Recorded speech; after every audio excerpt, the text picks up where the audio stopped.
Ted Kaczynski. Theodore John Ted Kaczynski, also known as the Unabomber, is an American mathematician and serial murderer. He is known for his wide-ranging social critiques, which opposed industrialism and modern technology. Between 1978 and 1995, Kaczynski engaged in a nationwide bombing campaign against people involved with modern technology, planting or mailing numerous homemade bombs, ultimately killing a total of 3 people and injuring 23 others. Kaczynski was born and raised in Evergreen Park, Illinois. While growing up in Evergreen Park, he was a child prodigy, excelling academically from an early age. Kaczynski was accepted into Harvard University at the age of 16, where he earned an undergraduate degree. He subsequently earned a Ph.D. in mathematics from the University of Michigan. He became an assistant professor at the University of California, Berkeley in 1967 at age 25. He resigned 2 years later. While at Harvard, Kaczynski was among the 22 Harvard undergraduates used as guinea pigs in ethically questionable experiments conducted by Henry Murray. In the experiment, each student received a code name. Kaczynski was given the code name Lawful. Among other purposes, Murray's experiments were focused on measuring people's reactions under extreme stress. The unwitting undergraduates were submitted to what Murray himself called vehement, sweeping and personally abusive attacks. Assaults to their egos, cherished ideas and beliefs were the tools used to cause high levels of stress and distress. These experiments were conducted at Harvard University from the fall of 1959 through the spring of 1962 and were part of the CIA-sponsored Project M cultural experiments. In 1971, he moved to a remote cabin without electricity or running water, in Lincoln, Montana, where he lived as a recluse while learning survival skills in an attempt to become self-sufficient. From 1978 to 1995, Kaczynski sent 16 bombs to targets including universities and airlines, killing 3 people and injuring 23. Kaczynski sent a letter to the New York Times on April 24, 1995 and promised to desist from terrorism if the Times or the Washington Post published his manifesto, Industrial Society and Its Future, also called the Unabomber Manifesto, in which he argued that his bombings were extreme but necessary to attract attention to the erosion of human freedom necessitated by modern technologies requiring large-scale organization. The Unabomber was the target of one of the Federal Bureau of Investigation's costliest investigations. Before Kaczynski's identity was known, the FBI used the title Unabomber, University and Airline Bomber, to refer to his case, which resulted in the media calling him the Unabomber. The FBI, as well as Attorney General Janet Reno, pushed for the publication of Kaczynski's manifesto, which led to his sister-in-law, and then his brother, recognizing Kaczynski's style of writing and beliefs from the manifesto, and tipping off the FBI. Kaczynski tried unsuccessfully to dismiss his court-appointed lawyers because they wanted to plead insanity in order to avoid the death penalty, as Kaczynski did not believe he was insane. When it became clear that his pending trial would entail national television exposure for Kaczynski, the court entered a plea agreement, under which he pleaded guilty and was sentenced to life in prison with no possibility of parole. He has been designated a domestic terrorist by the FBI.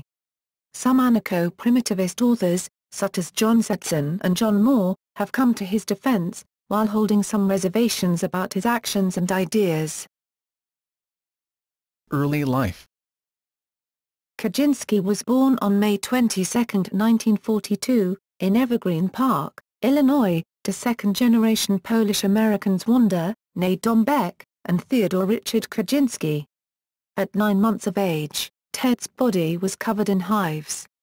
He was placed in isolation in a hospital where visitors were not allowed, as doctors were unsure of the cause of the hives. He was treated several times at the hospital over an 8-month period. His mother wrote in March 1943, "Baby home from hospital and is healthy but quite unresponsive after his experience." Kaczynski attended grades 1 through 8 in Evergreen Park District 124 schools.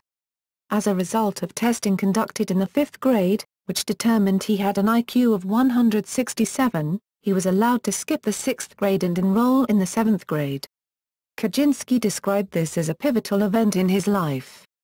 He recalled not fitting in with the older children and being subjected to their bullying. As a child, Kaczynski had a fear of people and buildings, and played beside other children rather than interacting with them. His mother was so worried by his poor social development that she considered entering him in a study for autistic children led by Bruno Bettelheim. He attended high school at Evergreen Park Community High School. Kaczynski excelled academically, but found the mathematics too simple during his sophomore year. Sometimes he would cut classes and write in his journal in his room. During this period of his life, Kaczynski became obsessed with mathematics, spending prolonged hours locked in his room practicing differential equations.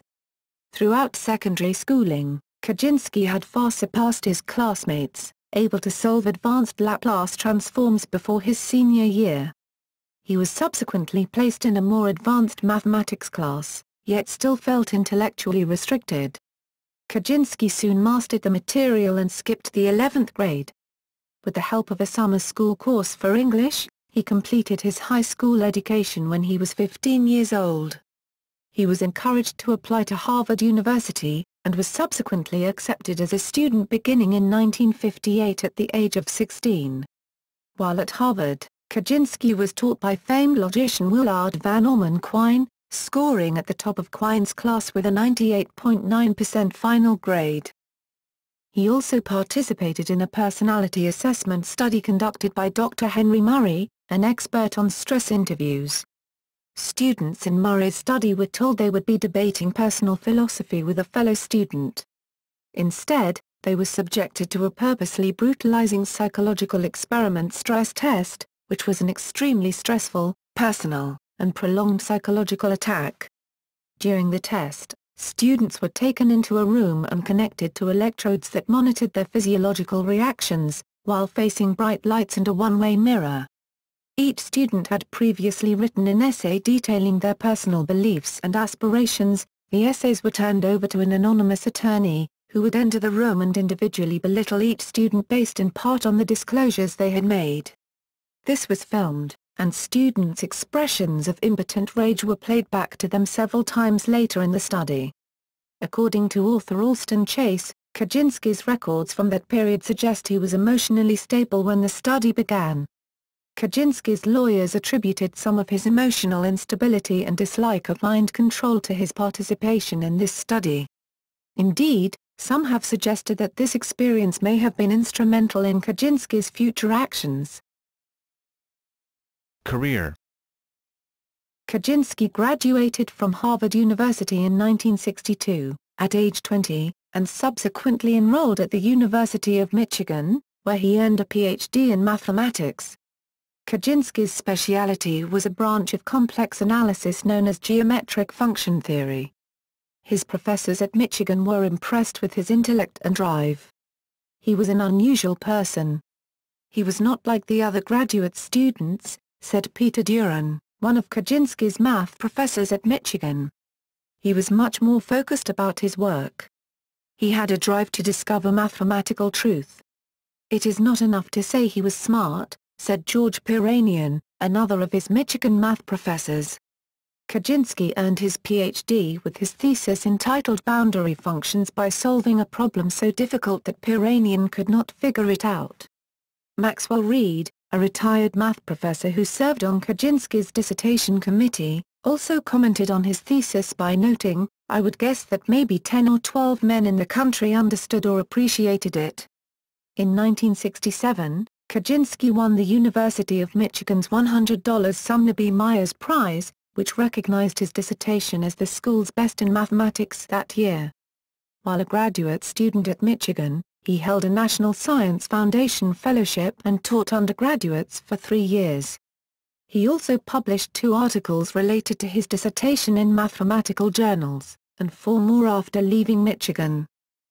In late 1967, Kaczynski became an assistant professor of mathematics at the University of California, Berkeley, where he taught undergraduate courses in geometry and calculus.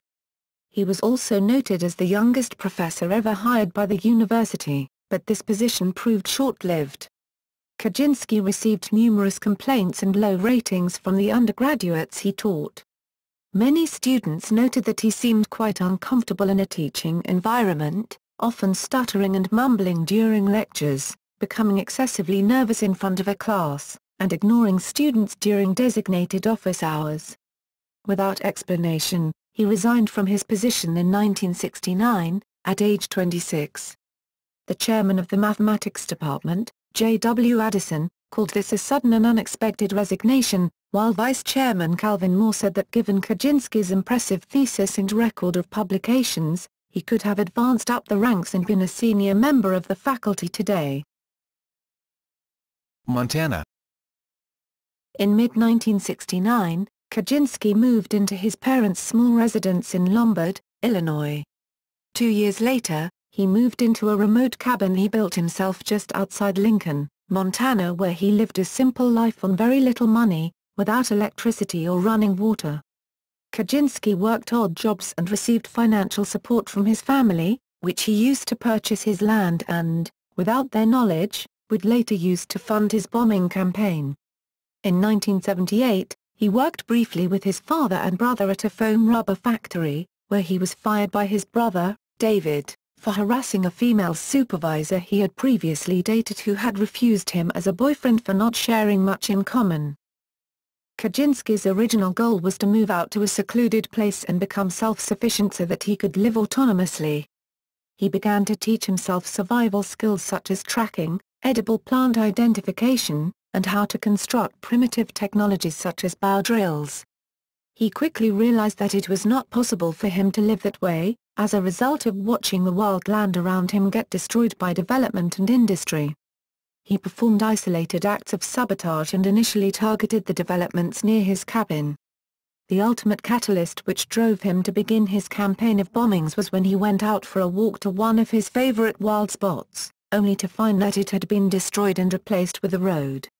About this, he said, he began dedicating himself to reading about sociology and books on political philosophy, such as the works of Jacques Ellul, and also stepped up his campaign of sabotage. He soon came to the conclusion that more violent methods would be the only solution to what he saw as the problem of industrial civilization. He says that he lost faith in the idea of reform, and saw violent collapse as the only way to bring down the techno-industrial system. Regarding his switch from being a reformer of the system to developing a means of taking it down, he said, Bombings. Initial bombings.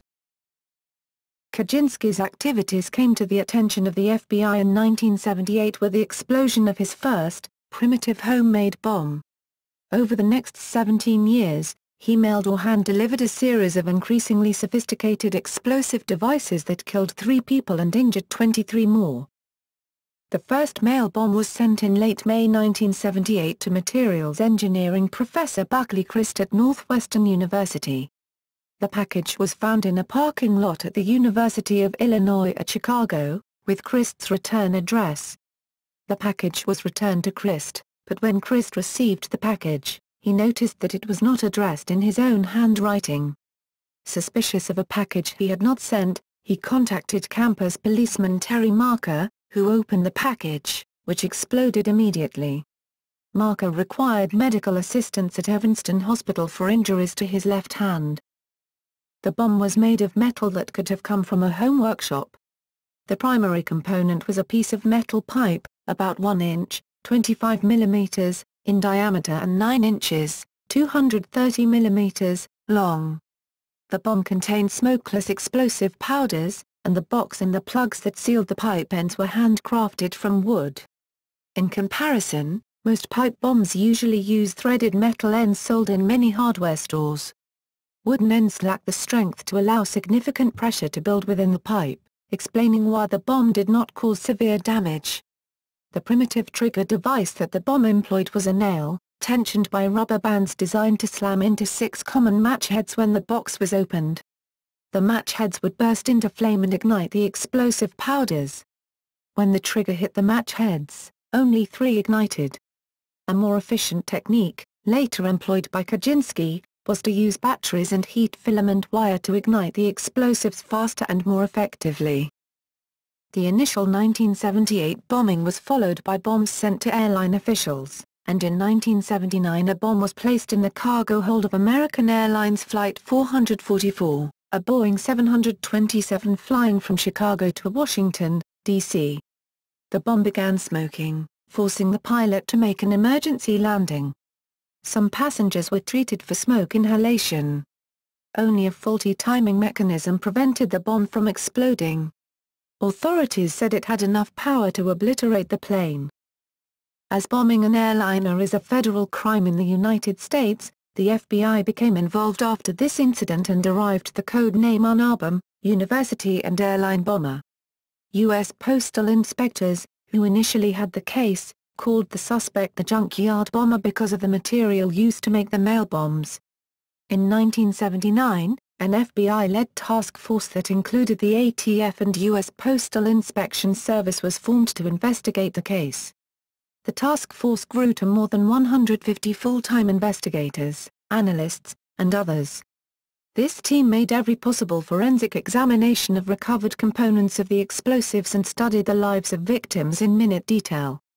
These efforts proved of little use in identifying the suspect, who built his bombs essentially from scrap materials available almost anywhere. The victims, investigators later learned, were chosen irregularly from library research. In 1980, Chief Agent John Douglas, working with agents in the FBI's Behavioral Sciences Unit, issued a psychological profile of the unidentified bomber which described the offender as a man with above-average intelligence with connections to academia.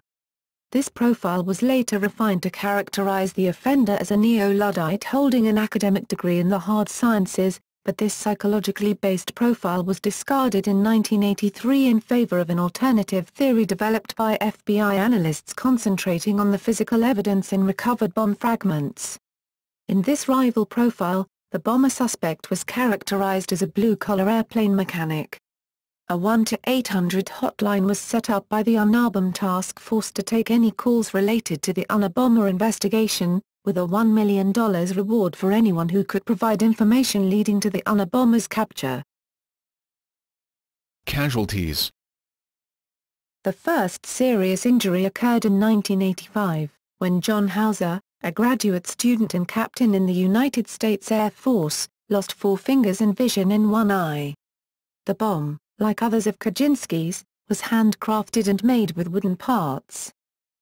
Hugh Scruton, a 38-year-old California computer store owner, was killed in 1985 by a nail and splinter-loaded bomb placed in the parking lot of his store.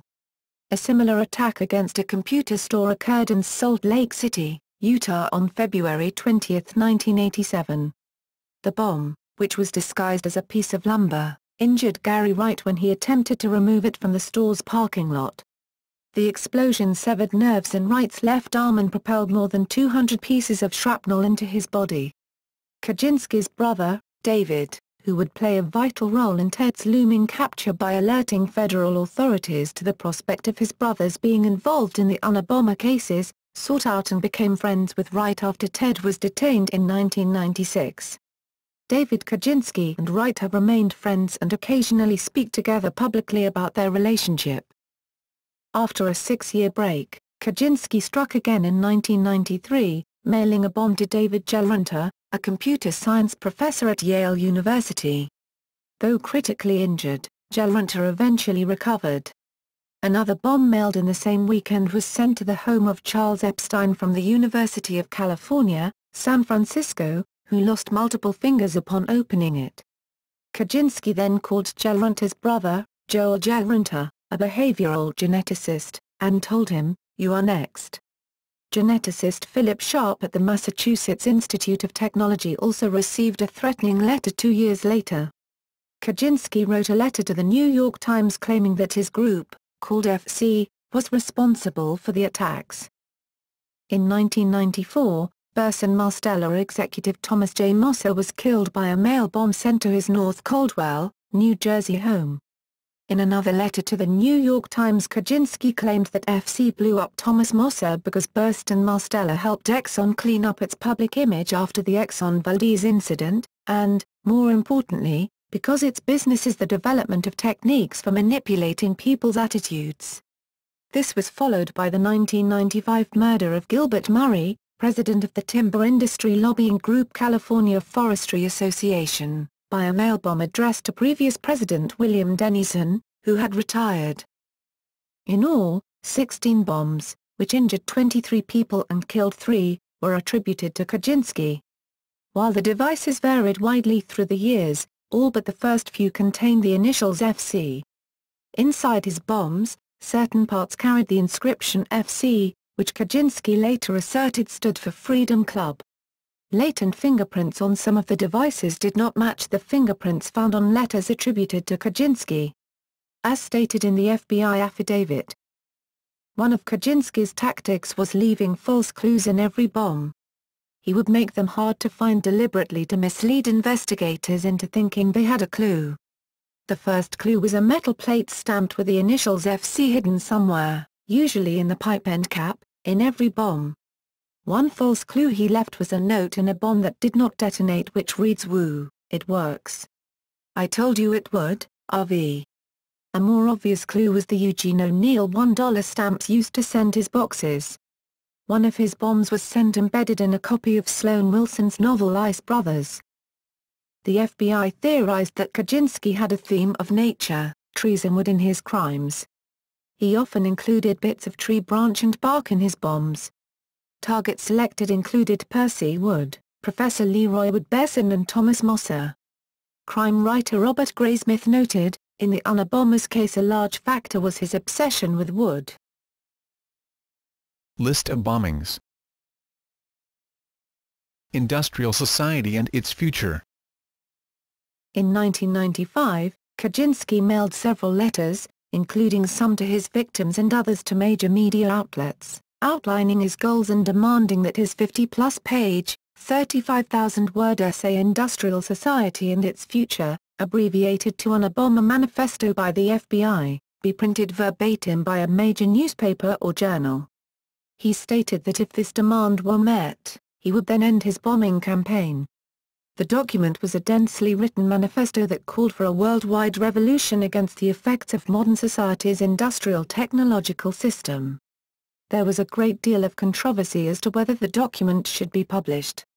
A further letter threatening to kill more people was sent, and the United States Department of Justice, along with FBI Director Louis Freeh and Attorney General Janet Reno, recommended publication out of concern for public safety and in hopes that a reader could identify the author. Bob Guction of Penthouse volunteered to publish it, but Kaczynski replied that, since Penthouse was less respectable than the other publications, he would in that case reserve the right to plant one, and only one, bomb intended to kill, after our manuscript has been published. The pamphlet was finally published by the New York Times and the Washington Post on September 19, 1995. Penthouse never published it. Throughout the manuscript, produced on a typewriter without the capacity for italics, Kaczynski capitalizes entire words in order to show emphasis. He always refers to himself as either we, or FC, Freedom Club, though there is no evidence that he worked with others. Donald Foster, who analyzed the writing at the request of Kaczynski's defense, notes that the manuscript contains instances of irregular spelling and hyphenation, as well as other consistent linguistic idiosyncrasies, which led him to conclude that it was indeed Kaczynski who wrote it. Industrial Society and Its Future begins with Kaczynski's assertion that the Industrial Revolution and its consequences have been a disaster for the human race. The first sections of the text are devoted to discussion of the psychology of various groups, primarily leftists, viewed from a psychological standpoint, which he describes as people who are over-socialized and having feelings of inferiority, and of the psychological consequences for individual life within the industrial technological system, which has robbed contemporary humans of their autonomy, diminished their rapport with nature, and forced them to behave in ways that are increasingly remote from the natural pattern of human behavior. The later sections speculate about the future evolution of this system, arguing that it will inevitably lead to the end of human freedom, call for a revolution against technology, and attempt to indicate how that might be accomplished. Political and social views. In his opening and closing sections, Kaczynski addresses leftism as a movement and analyzes the psychology of leftists, arguing that they are true believers in Erich Hoffer's sense, who participate in a powerful social movement to compensate for their lack of personal power. He further claims that leftism as a movement is led by a particular minority of leftists whom he calls over-socialized. He goes on to explain how the nature of leftism is determined by the psychological consequences of over-socialization. Kaczynski attributes the social and psychological problems of modern society to the fact that society requires people to live under conditions radically different from those under which the human race evolved and to behave in ways that conflict with the patterns of behavior that the human race developed while living under the earlier conditions. He further specifies the primary cause of a long list of social and psychological problems in modern society as the disruption of the power process, which he defines as having four elements. Kaczynski goes on to claim that in modern industrial society natural human drives tend to be pushed into the first and third groups, and the second group tends to consist increasingly of artificially created drives. Among these drives are surrogate activities, activities directed toward an artificial goal that people set up for themselves merely in order to have some goal to work toward, or let us say, merely for the sake of the fulfillment that they get from pursuing the goal. He argues that these surrogate activities are not as satisfactory as the attainment of real goals for many, if not most people. He claims that scientific research is a surrogate activity for scientists, and that for this reason science marches on blindly, without regard to the real welfare of the human race or to any other standard, obedient only to the psychological needs of the scientists and of the government officials and corporation executives who provide the funds for research. Kaczynski developed his philosophical ideas early in life, and up to the moment of the bombings, carried on an extensive ongoing debate with his brother David. Ted identified strongly with positivism, meaning that he strongly believed in an objective reality and that through sensory experience and analysis of this, one can obtain authentic knowledge. Kaczynski, throughout most of his earlier years, the 1960s, deconstructivism, a distrust of the system, a desire for revolution, remained the intellectual outsider, and considered himself more important than others. Perceived control methods. As mentioned above, the result of the disruption of the power process is the primary cause of various maladies in society, for example, crime, depression, etc. Kaczynski maintains that rather than recognizing that humans currently live in conditions that make them terribly unhappy, the system, that is, industrial society, develops ways of controlling human responses to the overly stressful environment in which they find themselves. The following are current examples, according to Kaczynski, of this trend. Historical views and predictions. In the last sections of the manifesto, Kaczynski carefully defines what he means by freedom and provides an argument that it would be hopelessly difficult to reform the industrial system in such a way as to prevent it from progressively narrowing our sphere of freedom. He says that in spite of all its technical advances relating to human behavior, the system to date has not been impressively successful in controlling human beings, and predicts that if the system succeeds in acquiring sufficient control over human behavior quickly enough, it will probably survive.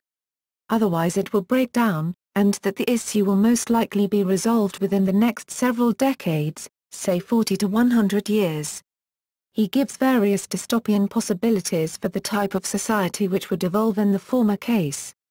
He claims that revolution, unlike reform, is possible, and calls on sympathetic readers to initiate such revolution using two strategies: to heighten the social stresses within the system so as to increase the likelihood that it will break down, and to develop and propagate an ideology that opposes technology.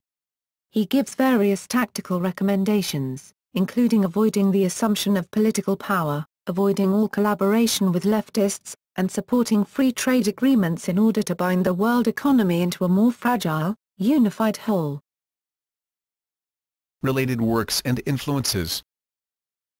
As a critique of technological society, The manifesto echoed contemporary critics of technology and industrialization, such as John Setzen, Herbert Marcuse, Freddie Perlman, Jacques Ellul, whose book The Technological Society was referenced in an unnamed Kaczynski essay, written in 1971, Lewis Mumford, and Neil Postman. Its idea of the disruption of the power process similarly echoed social critics emphasizing the lack of meaningful work as a primary cause of social problems, including Lewis Mumford, Paul Goodman, and Eric Hoffer, whom Kaczynski explicitly references.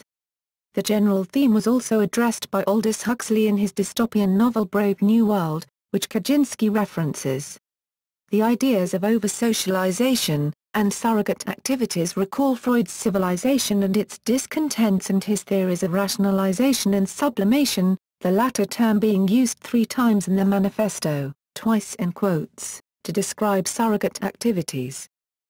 In a Wired article on the dangers of technology, titled, Why the Future Doesn't Need Us, Bill Joy, co-founder of Sun Microsystems, quoted Ray Kurzweil's The Age of Spiritual Machines, which quoted a passage by Kaczynski on types of society that might develop if human labor were entirely replaced by artificial intelligence.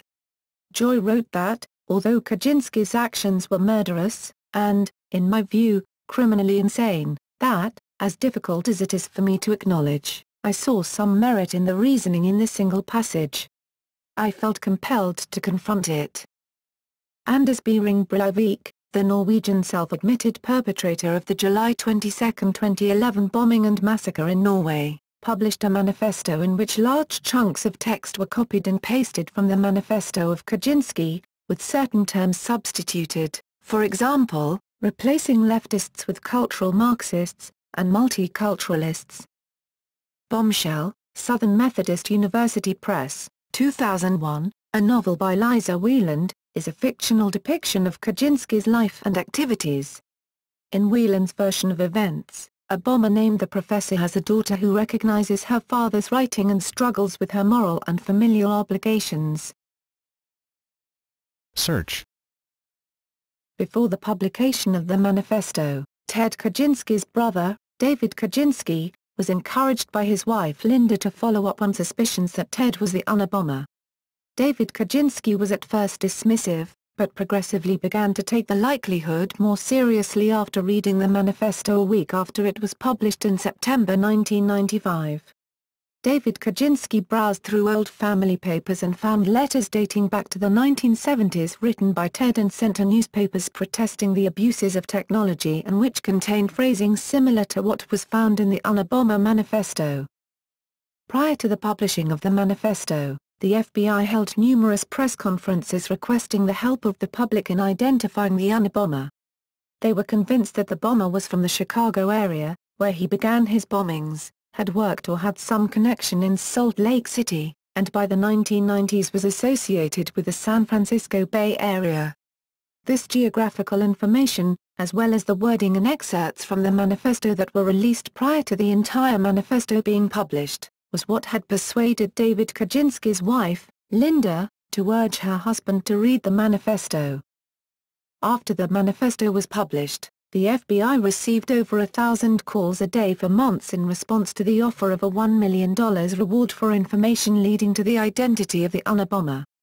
There were also large numbers of letters mailed to the Unabomber task force that purported to be from the Unabomber, and thousands of suspect leads were sifted through.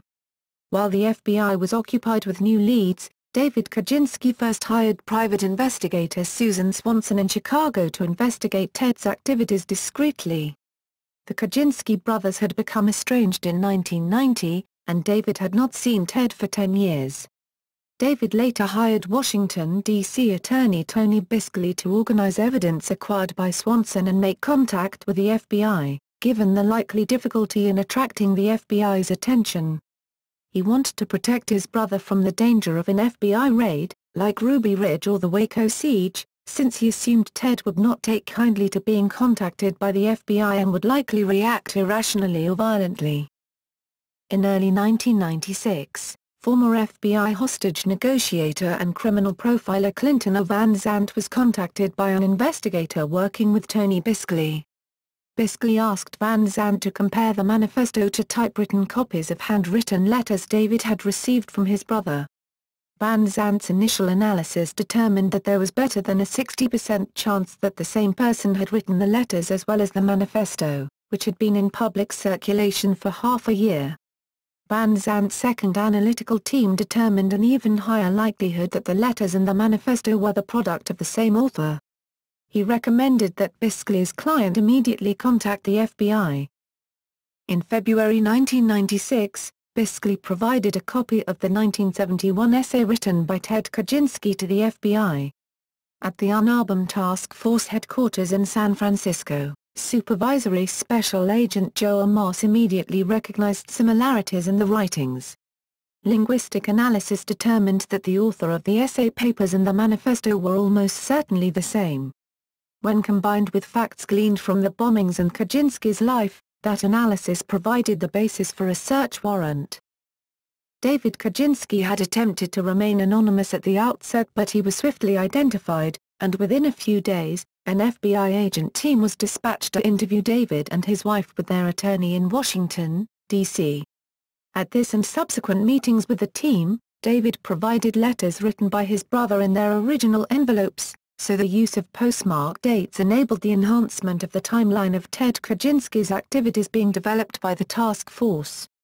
David developed a respectful relationship with the primary task force behavioral analyst, Special Agent Kathleen M. Puckett, with whom he met many times in Washington, D.C., Texas, Chicago, and Schenectady, New York, over the nearly 2 months before the federal search warrant was served on Kaczynski's cabin. David Kaczynski had once admired and emulated his older brother, but had later decided to leave the survivalist lifestyle behind. He had received assurances from the FBI that he would remain anonymous and that his brother would not learn who had turned him in, but his identity was leaked to CBS News in early April 1996. CBS anchorman Dan Rather called FBI Director Louis Freeh, who requested 24 hours before CBS broke the story on the evening news. The FBI scrambled to finish the search warrant and have it issued by a federal judge in Montana. Afterwards, an internal leak investigation was conducted by the FBI, but the source of the leak was never identified. In 1996, the Evergreen Park Community High School District No. 231 was also placed on lockdown while FBI agents searched Kaczynski's school records. At the end of that school day, students were greeted by reporters asking how they felt about going to the same high school the Unabomber had attended. That night the news story was released to public. Paragraphs 204 and 205 of the FBI search and arrest warrant for Ted Kaczynski stated that experts, many of them academics consulted by the FBI, believed the manifesto had been written by another individual, not Theodore Kaczynski. As stated in the affidavit, only a handful of people believed Kaczynski was the Unabomber before the search warrant revealed the cornucopia of evidence in Kaczynski's isolated cabin. The search warrant affidavit written by FBI Inspector Terry D. Turchi reflects this conflict, and is striking evidence of the opposition to Turchi and his small cadre of FBI agents that included Moss and Puckett, who were convinced Kaczynski was the Unabomber, from the rest of the Unabomber task force and the FBI in general. Arrest. FBI officers arrested Kaczynski on April 3, 1996. At his remote cabin outside Lincoln, Montana, where he was found in an unkempt state. Combing his cabin, the investigators found a wealth of bomb components, 40,000 handwritten journal pages that included bomb-making experiments and descriptions of the Unabomber crimes, and one live bomb, ready for mailing. They also found what appeared to be the original typed manuscript of the manifesto. By this point, the Unabomber had been the target of one of the most expensive investigations in the FBI's history. After his capture, Kaczynski was among the several individuals who had been suspected of being the unidentified Zodiac killer. Among the links that raised suspicion were the fact that Kaczynski lived in the San Francisco Bay Area from 1967 to 1969, the same period that most of the Zodiac's confirmed killings occurred in California. Both individuals were highly intelligent with an interest in bombs and codes, and both writing letters to newspapers demanding the publication of their words with the threat of continued violence toward others if the demand was not met. However, his whereabouts could not be verified for all of the killings, and the gun and knife murders committed by the Zodiac killer differ from Kaczynski's bombings, so he was not further pursued as a suspect. Robert Graysmith of San Francisco, author of the 1986 book Zodiac, said the similarities are fascinating, but undoubtedly purely coincidental. In 1996, a docudrama was produced titled Unabomber, The True Story, featuring actors Dean Stockwell as Ben Jeffries, Robert Hayes as David Kaczynski and Tobin Bell as Ted Kaczynski. In this film a determined postal inspector was followed as he tracked down the suspect and also centered on Kaczynski's brother, who played a key role in the investigation. Court proceedings. Kaczynski's lawyers, headed by Montana federal defender Michael Donahoe, attempted to enter an insanity defense to save Kaczynski's life, but Kaczynski rejected this plea. A court-appointed psychiatrist diagnosed Kaczynski as suffering from paranoid schizophrenia, but declared him competent to stand trial. Kaczynski's family said Ted would psychologically shut down, when pressured. In the book, Technological Slavery, Kaczynski recalls two prison psychologists, Dr. James Watterson and Dr. Michael Morrison, who visited him almost every day for a period of 4 years, who told him that they saw no indication that he suffered from any such serious mental illness, and that the diagnosis of his being paranoid schizophrenic was ridiculous, and a political diagnosis. Dr. Morrison made remarks to him about psychologists and psychiatrists providing any desired diagnosis if they are well paid for doing so. A federal grand jury indicted Kaczynski in April 1996 on 10 counts of illegally transporting, mailing, and using bombs. He was also charged with killing Scruton, Mosser, and Murray. Initially, the government prosecution team indicated that it would seek the death penalty for Kaczynski after it was authorized by United States Attorney General Janet Reno. David Kaczynski's attorney asked the former FBI agent who made the match between the Unabomber's manifesto and Kaczynski to ask for leniency. He was horrified to think that turning his brother in might result in his brother's death. Eventually, Kaczynski was able to avoid the death penalty by pleading guilty to all the government's charges, on January 22, 1998. Later, Kaczynski attempted to withdraw his guilty plea, arguing it was involuntary. Judge Garland Ellis Burrell Jr. denied his request. The United States Court of Appeals for the Ninth Circuit upheld that decision. The early hunt for the Unabomber in the United States portrayed a perpetrator far different from the eventual suspect. The Unabomber manifesto consistently uses "we" and "our" throughout, and at one point in 1993 investigators sought an individual whose first name was Nathan, due to a fragment of a note found in one of the bombs. However, when the case was finally presented to the public, authorities denied that there was ever anyone other than Kaczynski involved in the crimes. Explanations were later presented as to why Kaczynski targeted some of the victims he selected. On August 10, 2006, Judge Garland Burrell Jr. ordered that personal items seized in 1996 from Kaczynski's Montana cabin should be sold at a reasonably advertised internet auction. Items the government considers to be bomb-making materials, such as writings that contain diagrams and recipes for bombs, were excluded from the sale. The auctioneer paid the cost and kept up to 10% of the sale price, and the rest of the proceeds must be applied to the $15 million in restitution that Burrell ordered Kaczynski to pay his victims. Included among Kaczynski's holdings which were auctioned are his original writings, journals, correspondences, and other documents allegedly found in his cabin, for example, a copy of Strunk and White's The Elements of Style. The judge ordered that all references in those documents that allude to any of his victims must be removed before they were sold. Kaczynski challenged those ordered redactions in court on First Amendment grounds, arguing that any alteration of his writings is an unconstitutional violation of his freedom of speech.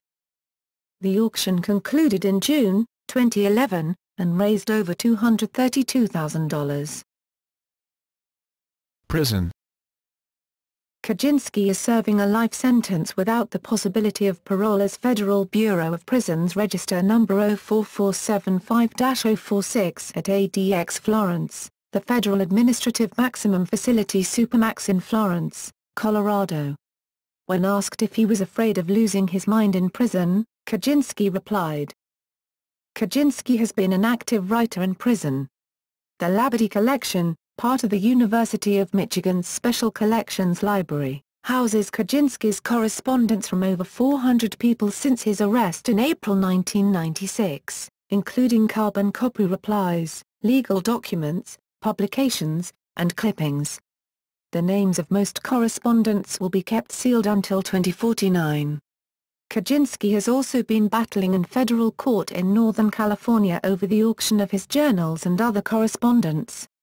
On January 10, 2009, the United States Court of Appeals for the Ninth Circuit in San Francisco rejected Kaczynski's arguments that the government's sale of his writings violates his freedom of expression.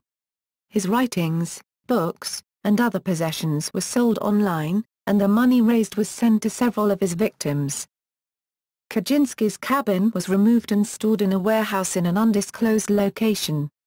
It was to be destroyed, but was eventually given to Scarlett Holman, an investigator on Kaczynski's defense team. It is on display at the Newseum in Washington, D.C. As of July 2008.